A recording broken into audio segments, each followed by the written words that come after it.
Mandy is in Savannah, Georgia. Hi, Mandy. Welcome to the Dave Ramsey Show. Hi, thank you for taking my call. Sure. What's up?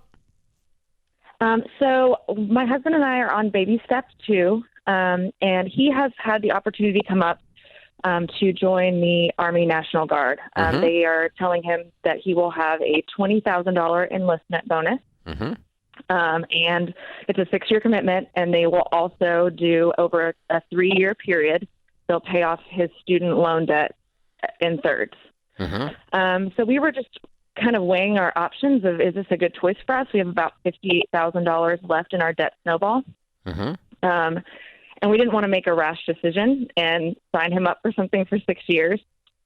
But it also seems like it could be God opening a door for us to really, make a step forward in our finances. And so we just wanted to get some feedback. Okay.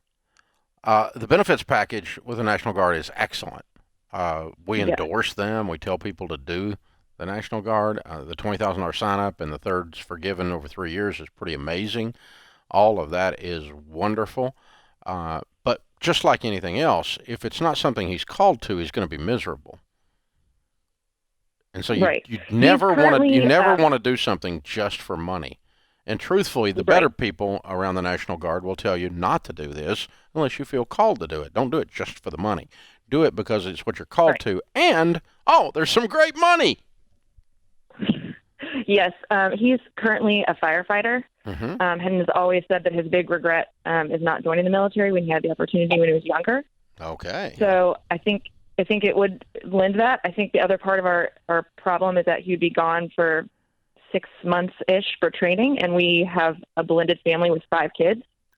So we're thinking, short-term sacrifice of 6 months for this long-term gain, and something that he's wanted to do might be a good idea. But again, we didn't want to make a wrong decision. Yeah. Well, I think the only way you sign up for the adventure that's going to be yours, Mandy, because he's got training, you got boot camp. Right. Holy crap! Yeah. And so, everybody in this story has got to be signed up. Kids, how old are the kids? Goodness. So he has a 5-year-old and a 6-year-old. I have a 7-year-old, 8-year-old, and 13-year-old. And you got custody of all of them? No, I have 50-50 custody. I have a great relationship with my ex-husband, so they go back and forth. And then we have his about 7 or 25% of the time. Okay. Would you have them? It's more during the 6 months. Would you take them some of the time? We're hoping so, if his ex-wife will agree to that.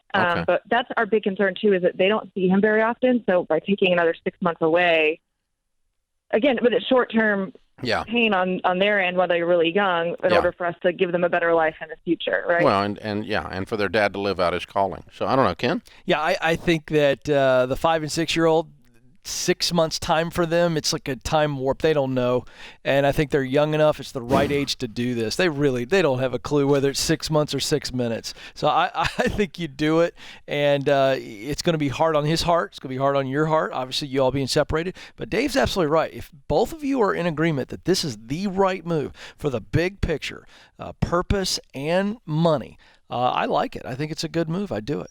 Yeah, lots of families commit to something like this. But the thing is this, if you hate the idea of managing these kids for 6 months and you're not, you're less than enthused about it, then it's going to make the whole process miserable. If he's not called to the military, it's going to make the whole process miserable. And so, I assume the fire department that he's with will allow him to have the 6 months to do his training and so forth. So, but it sounds like everyone is signed up here. And when I asked about the kids' ages, are they signed up? Ken's right.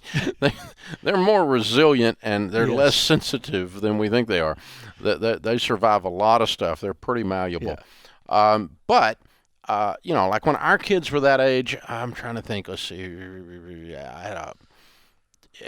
Were you traveling a lot when Daniel was I was just thinking like age? The first book tour, I was gone 6 weeks. Yeah. And Daniel would have been in that age group. Yeah, and so they would have been pretty young. Yeah. And so Sharon had to be signed up to saddle a bunch of young kids in order for us to hit the goal of getting the first book out there. And, It's on the book on the New York Times. The Yep. first time I go out on a book tour, but I was out 6 weeks. Yeah. Now I did have a break in the middle of it, Yeah. but I mean, and I did that 3 times. One time I was gone 40 days, but with Total Money Makeover, it was the most intense one. But in each case, what we did was we signed everybody up for the trip. It's like, okay, here's what we're doing. We're going to pay a price here, and then the blessings that are going to come financially.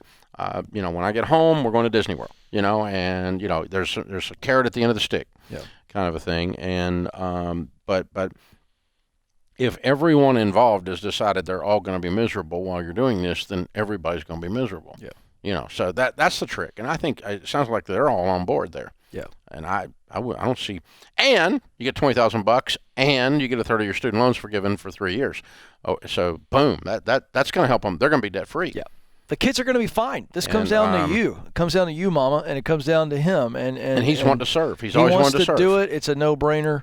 The kids, the 5 and 6-year-old, they just want goldfish and they watch their favorite program. They're going to be fine. They don't even know. Do not sweat the 5 and 6-year-old. It's a blended family. You and I are family. not like nurturing dads, are we? We're not soft. I just have been dads. through it, and I know that. And here's the other thing. Now I'm on the other side where the 15-year-old doesn't even want to be in the same room with me. I mean, we think our kids need us so much. No, they really don't. They don't want to be around us, and that's part of it. And I'm learning to grasp that, but it's okay. It's going to be all right. Yeah.